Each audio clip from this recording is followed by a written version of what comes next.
ഈ വീഡിയോ പ്രത്യേകിച്ച് അമേരിക്കയും ഇറാനും തമ്മിൽ ഒമാനിൽ വെച്ച് നടത്തിയ ചർച്ചയെ തുടർന്ന് ഇറാൻ്റെ ഫോറിൻ മിനിസ്റ്റർ ആയിട്ടുള്ള അബ്ബാസ് അറക്ചി രണ്ട് മാധ്യമങ്ങൾക്ക് കൊടുത്ത ഇൻ്റർവ്യൂ അതിൻ്റെ ഡിസ്ക്രിപ്ഷനാണ് ഈ വീഡിയോയിൽ ഞാൻ പറയാൻ ഉദ്ദേശിക്കുന്നത്. ഇത് ഒന്ന് അൽ ജസീറ എന്ന് പറഞ്ഞ ചാനലിൽ പുള്ളിക്കാരൻ ഒരു ഇൻ്റർവ്യൂ കൊടുത്തിട്ടുണ്ട്.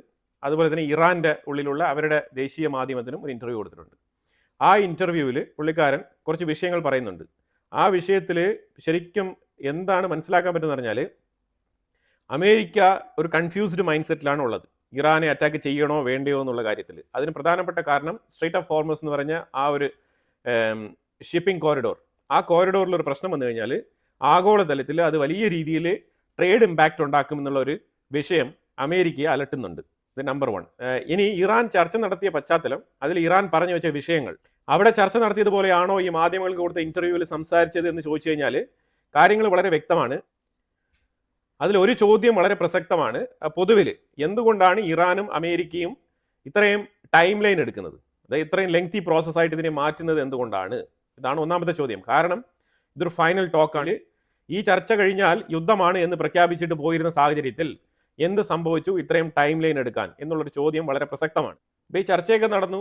ട്രംപ് അമേരിക്കയിൽ ഒരു പ്രസ്താവന പുറപ്പെടുവിച്ചിട്ടുണ്ടായിരുന്നു. ആ പ്രസ്താവനയിൽ പറഞ്ഞിരിക്കുന്നത്, അതായത് ഇപ്പോൾ ഹോളിഡേ ആണ്, ഗോൾഫ് കളിക്കാൻ പോയിരിക്കുകയാണ് ട്രംപ്. അപ്പോൾ ഗോൾഫ് കളിക്കാൻ പോകുന്നതിന് മുമ്പ് തന്നെ ആ വൈറ്റ് ഹൗസിൻ്റെ അടുക്കള തുറന്നുകൊണ്ടുള്ള ഒരു ഇൻ്റർവ്യൂ ഉണ്ടല്ലോ, സ്വാഭാവികമായിട്ട് എല്ലാ ആഴ്ചയും നടക്കുന്നതാണ്. അപ്പോൾ ആ ഇൻ്റർവ്യൂവിൽ പുള്ളിക്കാരൻ പറയുന്നത് ഇറാൻ കുറച്ച് ഹാർഡാണ്, അതുപോലെ ചൈന, തുർക്കി, UAE ഉൾപ്പെടെയുള്ള രാജ്യങ്ങൾക്കാണ് 25% അഡീഷണൽ താരിഫ് ഇട്ടിരിക്കുന്നത്. ഇനി പ്രധാനമായിട്ട് ചൂണ്ടിക്കാണിക്കുന്നത് അതായത് ഇറാനുമായിട്ട് എണ്ണക്കച്ചവടം നടത്തുന്നുണ്ട്, അതേപോലെ റഷ്യയുമായിട്ടും എണ്ണക്കച്ചവടം നടത്തുന്നതിൻ്റെ പേരിലാണ് ഈ രാജ്യങ്ങൾക്ക് മേളിൽ ഇപ്പം താരിഫ് കൊണ്ടുവന്നിരിക്കുന്നത്. ഇറാനെതിരെയും റഷ്യക്കെതിരെയും ശക്തമായ നിലപാടെടുക്കാനാണ് അമേരിക്കയുടെ തീരുമാനം. ഇറാൻ്റെ ഡീലിങ്സ് അത് ഇച്ചിരി ബാഡ് ആണെന്നാണ് ട്രംപ് പറഞ്ഞത്.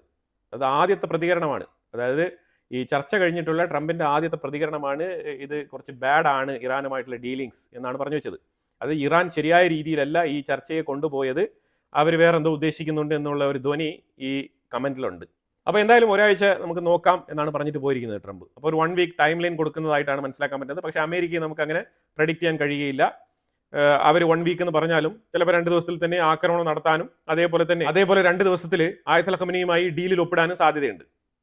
അപ്പോൾ എന്തായാലും അമേരിക്ക എന്തോ ഒരു നിഗൂഢത, ഒരു സീക്രട്ട് മെയിൻറ്റെയിൻ ചെയ്യുന്നുണ്ട്. അത് തുറന്നു പറയാൻ താല്പര്യപ്പെടുന്നില്ല. അതിനെ തുടർന്ന് ഇന്നലെ ഇറാൻ്റെ ഉള്ളിൽ IRGC ഹെഡ്ക്വാർട്ടേഴ്സിന് തൊട്ടടുത്ത് തെഹ്റാനിൽ ഒരു പൊട്ടിത്തെറി ഉണ്ടായതായിട്ടുള്ള വാർത്ത വരുന്നുണ്ട്. ചെറിയ വീഡിയോ ക്ലിപ്സ് ഒക്കെ കിടപ്പുണ്ട്.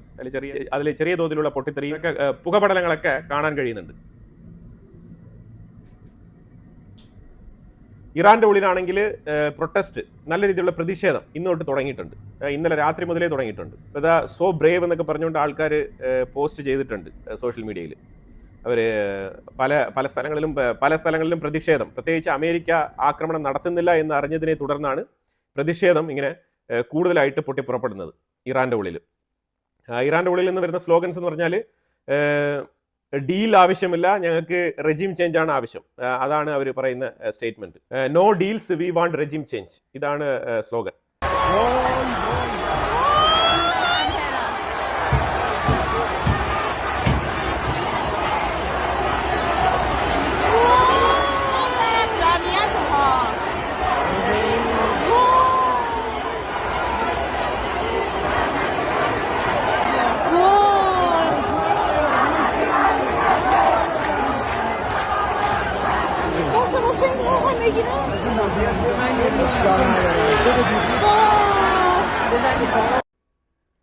അപ്പോൾ ഇതിൽ അമേരിക്ക ഏറ്റവും കൂടുതൽ പ്രസ് ചെയ്ത് പറഞ്ഞത് ഈ ചർച്ചയിൽ 0% ന്യൂക്ലിയർ എൻറിച്ച്മെന്റ് ആണ് അവർ ആവശ്യപ്പെട്ടത്.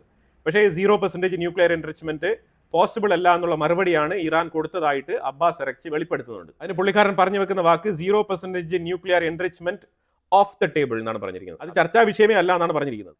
ന്യൂക്ലിയർ പൈലിനെ കുറിച്ച് മാത്രമാണ് അവിടെ ചർച്ച ചെയ്തത്. ആ വിഷയം മാത്രമാണ് ആവർത്തിച്ച് സംസാരിച്ചതെന്നാണ് പറഞ്ഞിരിക്കുന്നത്. ഇപ്പോൾ എനിക്കൊരു ഡൗട്ട്, 8 മണിക്കൂർ ഇവർ ചർച്ച നടത്തി രണ്ട് രാജ്യങ്ങളും തമ്മിൽ. ഇതിൽ ഒമാൻ്റെ ഫോറിൻ മിനിസ്റ്ററോടുണ്ട്, അതുപോലെ അമേരിക്കയുടെ സൈഡിൽ നിന്ന് ജെറാദ് കുഷ്നർ, സ്റ്റീവ് വിറ്റ്കോഫ് ഉൾപ്പെടെയുള്ള ആൾക്കാരുണ്ട്, അതുപോലെ ഇറാൻ്റെ ഫോറിൻ മിനിസ്റ്റർ അബ്ബാസ് അറക്ചിയും ഉണ്ട്. അപ്പോൾ ഇവരൊക്കെ മാറി മാറി എന്താണ് സംസാരിച്ചുകൊണ്ടിരുന്നത്? ഇവരെ വിളിച്ചു വരുത്തിയിട്ട് വീട്ടിലെ കുടുംബകാര്യങ്ങളും വീട്ടിലെല്ലാവർക്കും സുഖമാണോ എന്നൊക്കെയാണോ തിരക്കിക്കൊണ്ടിരിക്കുക? ഈ ന്യൂക്ലിയർ ആയുധം എന്നുള്ള ഒരേ ഒരു വിഷയത്തിനെ ചൊല്ലി മാത്രമാണ് 8 മണിക്കൂർ ചർച്ച നടത്തിയത്. ഇത് ശരിക്കും ഈ അബ്ബാസ് അറക്ചിയുടെ സ്റ്റേറ്റ്മെന്റ് അവിശ്വസനീയമാണ്. അപ്പോൾ അതിൽ ഓപ്പണായിട്ട് തന്നെ മീഡിയയിൽ പുള്ളിക്കാരൻ ചോദിക്കുകയാണ്, ഈ ന്യൂക്ലിയർ എൻറിച്ച്മെന്റ് നമ്മൾ നിർത്തേണ്ടതിന്റെ ആവശ്യം എന്താണ്? അമേരിക്കയെ കൊണ്ട് അതിന് എന്ത് പ്രതിഫലമാണ് ഉള്ളത്? പിന്നെ ചിലപ്പോഴൊക്കെ മിസൈലുകളുടെ വിഷയവുമായിട്ട് ബന്ധപ്പെട്ടൊക്കെ ചർച്ച മുന്നോട്ട് പോയിട്ടുണ്ടായിരുന്നു. പക്ഷേ മിസൈല് ഞങ്ങളുടെ ഡിഫൻസിന്റെ ഭാഗമാണ്, അത് നമ്മുടെ രാജ്യത്തിന്റെ സെക്യൂരിറ്റിയുമായിട്ട് ബന്ധപ്പെട്ട വിഷയമാണ്. അതേപോലെ നിലവിൽ ലേറ്റസ്റ്റ് ആയിട്ട് പ്രതിഷേധം നടത്തിയ ആൾക്കാരെ റിലീസ് ചെയ്യുന്നതുമായിട്ട് ബന്ധപ്പെട്ട വിഷയം ചർച്ച ചെയ്തു. പക്ഷെ അതിന് ഇറാന് പറയാനുള്ളത് അത് ഇറാന്റെ ഇന്റർണൽ മാറ്ററാണ്, അത് ഇറാന്റെ ഡൊമസ്റ്റിക് ഇഷ്യൂവുമായിട്ട് ബന്ധപ്പെട്ട കാര്യങ്ങളാണ്. അതിൽ അമേരിക്കയ്ക്ക് എന്ത് താല്പര്യമാണ്? നമ്മുടെ രാജ്യത്തുള്ള പ്രജകളെ അവർ കുറ്റം ചെയ്ത് കഴിഞ്ഞാൽ നമ്മൾ അറസ്റ്റ് ചെയ്യും, ചിലപ്പോൾ അവരെ ഡീറ്റെയിൻ ചെയ്യും, ചിലപ്പോൾ അവരെ അർഹിക്കുന്ന ശിക്ഷ നമ്മൾ കൊടുക്കും എന്ന് വെച്ചിട്ട് ഇതൊരു തേർഡ് പാർട്ടി കൺട്രി അഡ്വൈസ് ചെയ്ത് നടപ്പിലാക്കേണ്ട പ്രൊസീജിയർ അല്ല എന്നാണ് ഇറാന്റെ നിലപാട്. അത് നമ്മൾ അമേരിക്കയുമായിട്ട് നടത്തേണ്ട ചർച്ചയല്ലല്ലോ എന്നാണ് അബ്ബാസ് അരക്ചിയുടെ നിലപാട്. ഇതേ ആൻസറാണ് അവിടെ അബ്ബാസ് അരക്ചി പറഞ്ഞതായിട്ട് ഈ ടെലിവിഷൻ ഇന്റർവ്യൂവിലൂടെ പുള്ളിക്കാരൻ വെളിപ്പെടുത്തുന്നത്. അതുപോലെ വേറൊരു ഓപ്പൺ സ്റ്റേറ്റ്മെന്റ് കൂടി അബ്ബാസ് അരക്ചി പറയുന്നത്, അമേരിക്ക ഏതെങ്കിലും സാഹചര്യം വെച്ചാൽ ഞങ്ങളെ അറ്റാക്ക് ചെയ്യുന്നുവെങ്കിൽ തീർച്ചയായിട്ടും ഞങ്ങൾക്ക് അമേരിക്കയുടെ ടെറിട്ടറിയിൽ ആക്രമണം നടത്താനുള്ള കപ്പാസിറ്റി ഇല്ല, അത് തുറന്നു പറയുന്നുണ്ട്. പക്ഷെ അതേ സാഹചര്യത്തിൽ ഞങ്ങൾ ടാർഗറ്റ് ചെയ്യുന്നതെല്ലാം തന്നെ റീജിയണൽ ഏരിയയിൽ കിടക്കുന്ന അമേരിക്കൻ ബേസുകളെ ആയിരിക്കും. അമേരിക്കൻ എയർ ബേസുകൾ എവിടെയൊക്കെ തൊട്ടടുത്ത രാജ്യങ്ങളിൽ ഖത്തറിൽ അൽ ഉദൈദ് എയർബേസ്, അതേപോലെ സൗദി അറേബ്യ പ്രിൻസ് സുൽത്താൻ എയർബേസ്, അതുപോലെ ബഹ്റൈൻ, കുവൈറ്റ്, ഇങ്ങനെ മിഡിൽ ഈസ്റ്റിൽ ഒട്ടാകെ ജോർദാനിലെ എയർബേസ്, ഇങ്ങനെ ഇസ്രായേൽ, ഈ മിഡിൽ ഈസ്റ്റിൽ ചുറ്റാകെ കിടക്കുന്ന ഈ എയർബേസുകളായിരിക്കും ഞങ്ങൾ ടാർഗറ്റ് ചെയ്യുന്നത്. അത് അമേരിക്കയുടെ എയർബേസുകൾ. ഒരു കാര്യം മനസ്സിലാക്കിക്കൊള്ളുക, ഞങ്ങൾക്ക് ആർക്കും തന്നെ ഈ രാജ്യങ്ങളുമായിട്ട് യാതൊരു ശത്രുതയില്ല. ഏതാണ് ഈ മിഡിൽ ഈസ്റ്റിൽ അമേരിക്കൻ ബേസ് ഓൺ ചെയ്യുന്ന ഒരു രാജ്യങ്ങളുമായിട്ടും ഞങ്ങൾക്ക് യാതൊരു ശത്രുതയും ഇല്ല എന്നുള്ളത് പുള്ളിക്കാരൻ ആവർത്തിച്ച് പറയുന്നുണ്ട്. പക്ഷേ ഞങ്ങൾ ഈ എയർ ബേസുകളെ ആക്രമിക്കുമ്പോൾ അത് ഒരു റീജിയണൽ കോൺഫ്ലിക്റ്റ് ആയിട്ട് മാറാനുള്ള സാധ്യത വളരെ കൂടുതലാണ് എന്ന് കാര്യപ്രസക്തമായ രീതിയിൽ പുള്ളിക്കാരൻ പറഞ്ഞു വെക്കുന്നുണ്ട്. ഇതൊരു വലിയ സൂചനയാണ് മിഡിൽ ഈസ്റ്റിലെ രാജ്യങ്ങൾക്ക് കൊടുക്കുന്നത്. അതായത് ഞങ്ങൾ അറ്റാക്ക് ചെയ്യുമ്പോൾ മിസൈലുകൾ വന്ന് നിങ്ങളുടെ രാജ്യത്ത് എവിടെയെങ്കിലുമൊക്കെ പതിക്കുന്നുവെങ്കിൽ ഞങ്ങളെ കുറ്റം പറയരുത് എന്നാണ് ഇറാൻ പറഞ്ഞു വെക്കുന്നത്. ഇസ്രായേലിന്റെ സ്ട്രാറ്റജിയും ഇവിടെ ഓപ്പൺ ആയിട്ട് തന്നെ സംസാരിക്കുന്നുണ്ട്. ഇസ്രായേലിന്റെ സ്ട്രാറ്റജിയെ കുറിച്ച് പറയുന്നത്, ഇസ്രായേലിന് ഒരു പ്രിൻസിപ്പിൾ ഉണ്ട്. അവരുടെ പോളിസി എന്ന് പറഞ്ഞു കഴിഞ്ഞാൽ അവരുടെ ചുറ്റാകെ കിടക്കുന്ന രാജ്യങ്ങളൊന്നും തന്നെ അവരെക്കാളും കൂടുതൽ ഡിഫൻസ് പവറുള്ള രാജ്യങ്ങളായി തുടരാൻ പാടില്ല. ഇതാണ് ഇസ്രായേലിന്റെ പോളിസി. അപ്പൊ ഇസ്രായേലിന്റെ ഈ ഒരു ബൈലോ പോളിസിയെ ചോദ്യം ചെയ്യുന്ന രീതിയിലാണ് ഇറാൻ ചോദ്യങ്ങൾ ഉയർത്തുന്നത്. അമേരിക്കയുടെ അടുത്ത് തന്നെ ചോദിച്ചതായിട്ടാണ് പറയുന്നത്. അതായത് ഇസ്രായേൽ എങ്ങനെയാണ് അവരുടെ റീജിയണൽ സെക്യൂരിറ്റി അവർ മെയിൻറ്റെയിൻ ചെയ്ത് കൊണ്ടുപോകുന്നത്?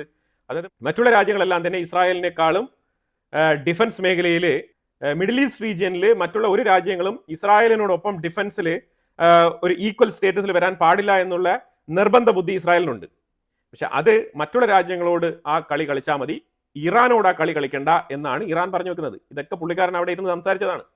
അപ്പൊ അതായത് ചർച്ചയിൽ ഇവർ ചോദിച്ച ചോദ്യം, Israel only can keep weapons, അപ്പൊ ഞങ്ങൾക്ക് വെപ്പൺ സൂക്ഷിക്കാനുള്ള കപ്പാസിറ്റി ഇല്ലേ, അതിനുള്ള റൈറ്റ് ഇല്ലേ, ഞങ്ങൾക്ക് ഞങ്ങളുടെ കാര്യം പ്രൊട്ടക്ട് ചെയ്യണ്ടേ എന്നുള്ള ചോദ്യം അങ്ങോട്ട് ചോദിച്ചതായിട്ടാണ് പുള്ളിക്കാരൻ പറയുന്നത്. വളരെ ഓപ്പൺ ആയിട്ട് ടെലിവിഷനിൽ ഇരുന്ന് തന്നെയാണ് ഈ സ്റ്റേറ്റ്മെന്റുകളെല്ലാം പറഞ്ഞിരിക്കുന്നത്. തീർച്ചയായിട്ടും അമേരിക്ക കാണും, ഉറപ്പാണ്. അപ്പൊ അതിന് റീസെന്റ് ആയിട്ട് ഒരു ഡീൽ നടന്നിട്ടുണ്ട്. അതായത് തുർക്കിയും ഈജിപ്തും തമ്മിൽ 350 മില്യൺ വർത്ത് വരുന്ന ഡിഫൻസ് പാക്ട് സൈൻ ചെയ്യാൻ വേണ്ടിയിട്ട് മുന്നോട്ട് ചെയ്യാൻ വേണ്ടിയിട്ട് ചർച്ച നടത്തിയിട്ടുണ്ട്. അപ്പൊ ഇതിനെ ശക്തമായ ഭാഷയിൽ ഇസ്രായേൽ എതിർത്തിട്ടുണ്ട്. ഈജിപ്ത് ഇങ്ങനത്തെ കരാറിന് പോകരുത് എന്നുള്ള ഒരു വാണിംഗ് ഇസ്രായേൽ കൊടുത്തിട്ടുണ്ട്. ഇതെല്ലാം തന്നെ ഇറാൻ ഇതിനു മുമ്പ് പറഞ്ഞു വെച്ച ഇസ്രായേലിന്റെ ആ ഒരു ഡോമിനൻസ് ആ പോളിസിയിൽ പെടുന്നതാണ്. കാരണം ഈജിപ്ത് വേറൊരു രാജ്യമാണ്, തുർക്കി എൻറ്റയർലി വേറൊരു രാജ്യമാണ്. അവരുടെ മതപരമായ ആശയങ്ങളും നിലപാടുകളൊക്കെ ഒരു സൈഡിൽ നിൽക്കട്ടെ, പക്ഷേ ഇസ്രായേൽ ഈ വിഷയത്തിൽ ഇടപെടുന്നുണ്ട്. കാരണം എന്താണ്? ഇസ്രായേൽ ഈജിപ്തുമായിട്ട് ബോർഡർ ഷെയർ ചെയ്യുന്ന രാജ്യമാണ്. ഗാസയിൽ എന്തെങ്കിലും സംഭവിച്ചു കഴിഞ്ഞാൽ ഈജിപ്ത് നിരന്തരം ഇടപെടുമെന്നുള്ളത് 100% ഉറപ്പുള്ള കാര്യമാണ്. അപ്പോൾ ആ ഒരു ബന്ധമുള്ളത് കൊണ്ടാണ്, ആ ഒരു ഡിഫൻസ് ഡിറ്ററൻസ് ഉള്ളത് കൊണ്ടാണ് ഇസ്രായേൽ ഈജിപ്തിനെ ഗണ്ണിക്കുന്നത്. പക്ഷേ ഇത് റീസണബിളി നോക്കിക്കഴിഞ്ഞാൽ ഓക്കെയാണ്. ഇസ്രായേൽ അവരുടെ നിലനിൽപ്പിന് വേണ്ടി തന്നെയാണ് ഈ കാര്യങ്ങൾ ചെയ്യുന്നത്. കാരണം ആ എൻറ്റയർ റീജിയനിൽ ഇസ്രായേൽ മാത്രം ഒറ്റയ്ക്ക് നിൽക്കുന്ന ഒരു ഡിഫറൻറ്റ് ബിലീഫ് സിസ്റ്റം ഫോളോ ചെയ്യുന്ന രാജ്യമാണ്. ബാക്കിയുള്ളതെല്ലാം ഇസ്ലാമിക് കൺട്രീസ് ആണ്. അവർ അറബ് കൺട്രീസ് ആണ്, പ്ലസ് ഇസ്ലാമിക് രാജ്യങ്ങളും കൂടിയാണ്. അതുകൊണ്ടാണ് ഇസ്രായേൽ മോർ കോഷ്യസ് ആയിട്ട് ബിഹേവ് ചെയ്യുന്നത്. പക്ഷേ ഓപ്പൺ മീറ്റിൽ ഇത് പറയുന്ന സമയത്തേക്ക് ഇസ്രായേലും മറ്റുള്ള രാജ്യങ്ങളെ പോലെ ഒരു രാജ്യമാണ് എന്നുള്ള രീതിയിൽ അവർ കൺസിഡർ ചെയ്ത് സംസാരിക്കും. പക്ഷേ ഇസ്രായേലിന് അവിടെ ഒരു പ്രത്യേകതയുണ്ട്. Israel is the one and only Jewish state. അതെല്ലാം തന്നെ അറബ് ഇസ്ലാമിക് രാജ്യങ്ങളുടെ നടുക്ക് സ്ഥിതി ചെയ്യുന്ന ഒരു ചെറിയ രാജ്യം. അവരുടെ സർവൈവലിന്റെ കാര്യം വളരെ എഫക്റ്റീവായിട്ട് തന്നെ മുന്നോട്ട് കൊണ്ടുപോകും. വളരെയധികം നേഷൻ ബിൽഡിങ്ങിൽ വളരെയധികം ശ്രദ്ധ പുലർത്തുന്ന ഒരു രാജ്യമാണ് ഇസ്രായേൽ. അപ്പൊ അതുകൊണ്ട് ഇസ്രായേൽ കൃത്യമായിട്ട് ഈജിപ്തിനെതിരെ സ്റ്റേറ്റ്മെന്റ് പറഞ്ഞിട്ടുണ്ട്. അബ്ബാസ് അരക്ചിയുടെ സ്റ്റേറ്റ്മെന്റിനെ ശരിവെക്കാൻ വേണ്ടിയിട്ട് ഈ പോയിന്റ് അവിടെ എടുത്ത് പറയുന്നുണ്ട്. അപ്പോൾ ഇതിനകത്ത് അമേരിക്ക ഇറാന്റെ മുന്നിൽ വെച്ചിരിക്കുന്ന ഓപ്ഷൻ എന്ന് പറഞ്ഞാൽ 2 ഓപ്ഷനാണ്. ഒന്ന് വാർ, 2 ഡിപ്ലോമസി. യുദ്ധമാണെങ്കിൽ യുദ്ധം, അല്ലാന്നുണ്ടെങ്കിൽ ഡിപ്ലോമസി. അപ്പോൾ ഇറാൻ ചൂസ് ചെയ്തത് ഡിപ്ലോമസിയാണ്. ഓക്കെ, ഡിപ്ലോമസി ചൂസ് ചെയ്ത് കഴിഞ്ഞാൽ അപ്പോൾ ഡിപ്ലോമാറ്റിക്കലി ഈ വിഷയം റിസോൾവ് ചെയ്യാമെന്നാണ് പ്രതീക്ഷിക്കുന്നത്. പക്ഷേ ഇപ്പോഴത്തെ സ്റ്റേറ്റ്മെന്റുകളൊക്കെ നമ്മൾ നോക്കുമ്പോഴത്തേക്കും പ്രതീക്ഷയ്ക്ക് അപ്പുറത്താണ് കാര്യങ്ങൾ മുന്നോട്ട് പോകുന്നത്. അതിനോടൊപ്പം പുള്ളിക്കാരൻ ടി വിയിൽ നിന്ന് അതിനോടൊപ്പം പുള്ളിക്കാരൻ പറഞ്ഞു വെക്കുന്നത്, ഇൻ കേസ് അമേരിക്ക ഏതെങ്കിലും തരത്തിൽ ഒരു ചെറിയ അറ്റാക്ക് എങ്കിലും ഇറാന്റെ ഉള്ളിൽ നടത്തി കഴിഞ്ഞാൽ നിങ്ങളുടെ ഒരു വാർഷിപ്പ് പോലും നിങ്ങൾ ഇവിടെ നിന്ന് ചൊവ്വേ നേരെ കൊണ്ടുപോകത്തില്ല തിരികെ എന്നുള്ളൊരു ഭീഷണിയും കൂടെ അബ്ബാസ് അരക്ചി മുഴക്കുന്നുണ്ട്. അതിനോടൊപ്പം പുള്ളിക്കാരൻ ഒരു മോക്കിംഗ് സ്റ്റേറ്റ്മെന്റ് കൂടി പറയുന്നുണ്ട്, നിങ്ങളുടെ വാർഷിപ്പ് റിപ്പയർ ചെയ്യാനുള്ള മെയിൻ്റനൻസ് പദ്ധതികൾ, മെറൈൻ എഞ്ചിനീയേഴ്സ് ഇവരെയൊക്കെ നിങ്ങൾ റെഡിയാക്കി വെച്ചോളൂ, കാരണം ഞങ്ങൾ തകൃതിയായിട്ടുള്ള ആക്രമണങ്ങൾ നടത്തും, നിങ്ങളുടെ വാർഷിപ്പുകളെല്ലാം അടിച്ച് പൊട്ടിച്ച് കളയും എന്നാണ് പറഞ്ഞിരിക്കുന്നത്. പിന്നെ ഒരു കാര്യം നമുക്ക് ഇതിനകത്ത് മനസ്സിലാക്കാനുള്ളത്, ഇറാന്റെ കപ്പാസിറ്റി എന്ന് പറഞ്ഞു കഴിഞ്ഞാൽ ഇറാൻ ഒരുപാട് വാട്ടർ മൈനുകൾ ഈ സ്ട്രൈറ്റ് ഓഫ് ഹോർമോസ് എന്ന് പറഞ്ഞ ആ ഒരു ഏരിയയിൽ ഡിപ്ലോയ് ചെയ്തിട്ടുണ്ട്. ഇതിന് മുമ്പ് ഡിപ്ലോയ് ചെയ്തിട്ടുണ്ട്. പിന്നെ ഈ ഒരു ഇടയ്ക്ക് അവർ എടുത്ത് മാറ്റിയതാണ്. ഒരു 4 മാസങ്ങൾക്ക് മുമ്പ് ഇസ്രായേലുമായിട്ട് യുദ്ധം ഉണ്ടാകുന്നതിന് തൊട്ട് മുമ്പ് അവർ ഈ സ്ട്രൈറ്റ് ഓഫ് ഹോർമോസ് ക്ലോസ് ചെയ്ത സമയത്ത് അവർ ഈ മൈനുകൾ വിതറിയിരുന്നു എന്നുള്ളതാണ്. ഈ മൈനുകൾ വിതറിയിരുന്നു എന്നുള്ള വാർത്ത ഞാൻ വായിച്ചിട്ടുണ്ട്. അപ്പോൾ ഈ വാട്ടർ മൈനിങ് അവർ വളരെ എക്സ്പെർട്ടാണ് സ്ട്രൈറ്റ് ഓഫ് ഹോർമോസിൽ. അതേപോലെ തന്നെ സബ്മേഴ്സിബിൾ മിസൈലുകൾ അവർ സ്ട്രൈറ്റ് ഓഫ് ഹോർമോസിൽ അവർ പതിപ്പിച്ചിട്ടുണ്ട് എന്നുള്ള വാർത്തയും കൂടി നമുക്ക് വായിക്കാൻ കഴിയുന്നുണ്ട്. ഇതൊക്കെ എത്രമാത്രം സത്യസന്ധമായിട്ടുള്ള കാര്യങ്ങളാണെന്ന് നമുക്കറിയില്ല. പക്ഷേ സ്ട്രൈറ്റ് ഓഫ് ഹോർമോസിൽ ഇറാൻ വളരെയധികം ശക്തരാണ് എന്നാണ് മനസ്സിലാക്കാൻ പറ്റുന്നത്. ഈ മാപ്പ് നിങ്ങൾ ശ്രദ്ധിച്ചോളൂ, ഞാൻ പലപ്പോഴായിട്ട് കാണിച്ചിട്ടുള്ള മാപ്പ് തന്നെയാണ്. ഇവിടെ ഒരു 8-9 ഫാക്ടേഴ്സ് ഉണ്ട് അമേരിക്ക ശ്രദ്ധ പുലർത്തുന്ന, അമേരിക്ക ഫോക്കസ് ചെയ്ത് നിൽക്കുന്ന ഒരു 5-6 ഏരിയകളുണ്ട്. അതിലൊന്ന് ജോർദാന്റെ എയർബേസ്, അതുപോലെ 2 കുവൈറ്റിന്റെ എയർബേസ്, 3 ബഹ്റൈൻ എയർബേസ്, 4 ഖത്തറിലെ അൽ ഉദൈദ് എയർബേസ്. ഈ അൽ ഉദൈദ് എയർബേസ് ആണ് ഏറ്റവും ക്ലോസ് പ്രോക്സിമിറ്റിയിലുള്ളത് ഇറാന്റെ. 5 സൗദി അറേബ്യയിൽ നിന്നും പ്രിൻസ് സുൽത്താൻ എയർബേസ്. ഇവിടെയൊക്കെ തന്നെയാണ് ഏറ്റവും കൂടുതൽ ലോഡ് ചെയ്ത് വെച്ചിരിക്കുന്നത്. ഈ സൗദിയുടെ ഇരട്ടത്താപ്പ് ഇവിടെ ഒന്ന് ചൂണ്ടിക്കാണിക്കാം. ഈ സൗദി ഇതിനു മുമ്പ് പറഞ്ഞിരുന്നത്, ഞങ്ങളുടെ മണ്ണ് ഉപയോഗിച്ചുകൊണ്ട് ഇറാനെ ആക്രമിക്കാൻ ഞങ്ങൾ സമ്മതിക്കില്ല എന്ന് പറഞ്ഞിരുന്ന രാജ്യമാണ് സൗദി അറേബ്യ. സൗദി അറേബ്യയ്ക്കുള്ളിലുള്ള പ്രിൻസ് സുൽത്താൻ എയർബേസിലാണ് ഏറ്റവും കൂടുതൽ ഫൈറ്റർ ജെറ്റുകൾ കൊണ്ട് വെച്ചിരിക്കുന്നത് അമേരിക്ക. ഇനി 6ാമത് നമ്മൾ നോക്കാനുള്ള വെച്ചാൽ ഒമാന്റെ തൊട്ട് താഴെ കുറച്ച് ലെഫ്റ്റിൽ മാറിയാണ് അബ്രഹാം ലിങ്കൻ വാർഷിപ്പ് നിർത്തിയിട്ടിരിക്കുന്നത്. അതിന് ഏതാണ്ട് 6 ഡിസ്ട്രോയറുകളുണ്ട്. ഈ ഡിസ്ട്രോയറുകളാണ് ഇടയ്ക്കിടയ്ക്ക് സ്ട്രൈറ്റ് ഓഫ് ഹോർമോസിലേക്ക് ഈ വിസിറ്റ് നടത്തി സർവൈലൻസ് നടത്തി മടങ്ങി വരുന്നത്. ഇപ്പം എയർക്രാഫ്റ്റ് കാരിയർ റൂസ്വെൽറ്റ് അത് ഇസ്രായേലിന്റെ സൈഡിലേക്ക് മാറ്റി പാർപ്പിക്കുകയാണ്. ഇസ്രായേലിന് ഒരു പ്രൊട്ടക്ഷൻ കൊടുക്കാൻ വേണ്ടിയിട്ട് ആ സൈഡിലേക്ക് മാറ്റി പാർപ്പിക്കുകയാണ്. അത് 2 ദിവസത്തിൽ മെഡിറ്ററേനിയൻ സീയിലൂടെ വന്ന് ഇസ്രായേലിന്റെ സൈഡിലേക്ക് വന്ന് പാർക്ക് ചെയ്യും എന്നാണ് പറയുന്നത്. എല്ലായ്പ്പോഴും ഒരു എയർക്രാഫ്റ്റ് കാരിയറിനെ ചുറ്റിപ്പറ്റി 4, 5, 6 ഡിസ്ട്രോയറുകൾ എപ്പോഴും ഉണ്ടാവും. ഈ ഡിസ്ട്രോയറുകളുടെ പണി എന്ന് പറഞ്ഞു കഴിഞ്ഞാൽ ഈ വാർഷിപ്പിനെ പ്രൊട്ടക്ട് ചെയ്യുക എന്നുള്ളതാണ് ഈ ഡിസ്ട്രോയറുകളുടെ പണി. കാരണം ഈ എയർക്രാഫ്റ്റ് കരിയർ എന്ന് പറഞ്ഞ ഈ വാർഷിപ്പിൽ ഈ 24/7 ഇങ്ങനെ ഫൈറ്റർ ജെറ്റുകൾ വന്ന് ലാൻഡ് ചെയ്യുക, പോവുക, ഓയിൽ റീഫിൽ ചെയ്യുക, ഇങ്ങനെ പല പ്രവൃത്തികൾ അവിടെ നടന്നുകൊണ്ടിരിക്കുകയാണ്. ടേക്ക് ഓഫ് ലാൻഡിങ് എന്ന് പറഞ്ഞിട്ട് ഇങ്ങനെ കണ്ടിന്യൂസ് ആയിട്ട് ഫൈറ്റർ ജെറ്റുകൾ വന്ന് ഇറങ്ങി കയറി പൊയ്ക്കൊണ്ടിരിക്കുന്ന ഒരു പ്ലാറ്റ്ഫോമാണ്. ആ പ്ലാറ്റ്ഫോമിനെ സംരക്ഷിക്കുക എന്നുള്ളതാണ് ഈ ഡിസ്ട്രോയറുകളുടെ പ്രധാന ചുമതല. അതായത് വാർഷിപ്പിനെതിരെ വരുന്ന മിസൈലുകളെ ഡിസ്ട്രോയ് ചെയ്യാൻ വേണ്ടിയിട്ട് വാർഷിപ്പിന് പ്രൊട്ടക്ഷൻ കൊടുക്കുന്ന ആ ഒരു പ്രൊട്ടക്ഷൻ കാവലാളിയാണ് ഈ ഡിസ്ട്രോയേഴ്സ്. അപ്പോൾ അമേരിക്കയുടെ നിലവിലെ പ്രശ്നം വേറെ ഒന്നുമില്ല, ഇറാനെ അറ്റാക്ക് ചെയ്യണം. പക്ഷേ അത് വളരെ ഷാർപ്പായിട്ട്, പ്രിസൈസ് ആയിട്ട്, വളരെ ചുരുങ്ങിയ സമയം കൊണ്ട് മാസീവ് ആയിട്ടുള്ള ലെവലിൽ ആക്രമണം നടത്തണം എന്നാണ് അമേരിക്ക വിചാരിക്കുന്നത്. അമേരിക്കയുടെ ഒറ്റൊരു കൺഫ്യൂഷൻ എന്താണെന്ന് പറഞ്ഞാൽ, ഈ സ്ട്രൈറ്റ് ഓഫ് ഹോർമോസ് ഒരുപാട് നാളത്തേക്ക് ക്ലോസ് ചെയ്തിടാൻ പറ്റില്ല. അപ്പോൾ അതുകൊണ്ട് ഈ സ്ട്രൈറ്റ് ഓഫ് ഹോർമോസ് ആ ഏരിയ എങ്ങനെ വളച്ച് കയ്യിലെടുക്കാം, അപ്പം ആ ഏരിയ ക്യാപ്ചർ ചെയ്യാൻ വേണ്ടിയിട്ട് എത്രത്തോളം അറ്റാക്ക് നടത്തേണ്ടി വരും, ആ രീതിയിലുള്ള വാർ പ്ലാൻ ആണ് അമേരിക്ക നടത്തുന്നത്.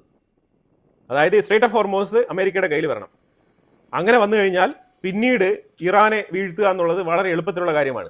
അങ്ങനത്തെ പ്ലാനിങ് ആണ് അവർ നടത്തുന്നത്. അപ്പോൾ ഈ സ്ട്രൈറ്റ് ഓഫ് ഹോർമോസ് എന്ന് പറഞ്ഞ ഈ ഒറ്റൊരു ഏരിയയാണ് ഇറാന്റെ ചെക്ക് പോയിന്റ്. ആ ചെക്ക് പോയിന്റിനെ അമേരിക്ക ഏത് വിധേനയും കൈക്കലാക്കി കഴിഞ്ഞാൽ ഇറാനെ കീഴ്പ്പെടുത്തുക എന്നുള്ളത് കുറച്ച് എളുപ്പത്തിലുള്ള കാര്യമാണ്. ഇതിന്റെ നെക്സ്റ്റ് ലെവലിൽ അവർ ഉദ്ദേശിക്കുന്നത് റെജിം ചേഞ്ച്. എളുപ്പത്തിൽ റെജിം ചേഞ്ച് നടത്താൻ പറ്റി കഴിഞ്ഞാലും അമേരിക്കയ്ക്ക് ഇറാനെ ഒന്ന് മാനേജ് ചെയ്ത് കൊണ്ടുപോകാൻ പറ്റും. അല്ലാതെ പക്ഷം ഇറാനെ തൊട്ട് കഴിഞ്ഞാൽ പ്രശ്നം ഗുരുതരമാവും. കാരണം അതൊരു നീണ്ട ലോങ് ടൈം വാറിലേക്ക് അമേരിക്കയെ വലിച്ചഴയ്ക്കും. അത് ഇറാഖ് പോലെയോ അഫ്ഗാനിസ്ഥാൻ പോലെയോ നീണ്ടു പോകുന്ന ഒരു യുദ്ധമായിട്ട് മാറും. അത് ഇപ്പോഴത്തെ അവസ്ഥയിൽ അമേരിക്കയ്ക്ക് താങ്ങാവുന്നതിലും അപ്പുറമാണ്. അതാണ് പൊതുവിൽ മനസ്സിലാക്കാൻ പറ്റുന്നത്. ഇപ്പം അമേരിക്ക ഒരു കൺഫ്യൂസ്ഡ് മൈൻഡിലാണ്. ആ ഒരു വാർത്തയും കൂടി വരുന്നുണ്ട്. അപ്പോൾ ശരിക്കും എന്തുകൊണ്ടാണ് അമേരിക്കയും ഇറാനും ചർച്ച കഴിഞ്ഞിട്ടും ഇത്രമാത്രം ഒരു ടൈം ലൈൻ എടുക്കും എന്നുള്ള വിഷയത്തിനെ കുറിച്ചുള്ള ഒരു പഠനവും അതിനെ തുടർന്ന് അത് ചർച്ച കഴിഞ്ഞ് അബ്ബാസ് അറക്ചി മാധ്യമങ്ങൾക്ക് കൊടുത്ത 2 ഇന്റർവ്യൂവിൽ നിന്നും നമുക്ക് മനസ്സിലാക്കാൻ പറ്റിയ കാര്യങ്ങളാണ് ഈ വീഡിയോയിൽ നമ്മൾ പറഞ്ഞത്. അപ്പോൾ ഇതിനെക്കുറിച്ചുള്ള അഭിപ്രായങ്ങൾ കമന്റ് ബോക്സിൽ രേഖപ്പെടുത്തുക. കൂടുതൽ വാർത്തകളുമായിട്ട് അടുത്ത വീഡിയോയിൽ വരാം. Thank you so much.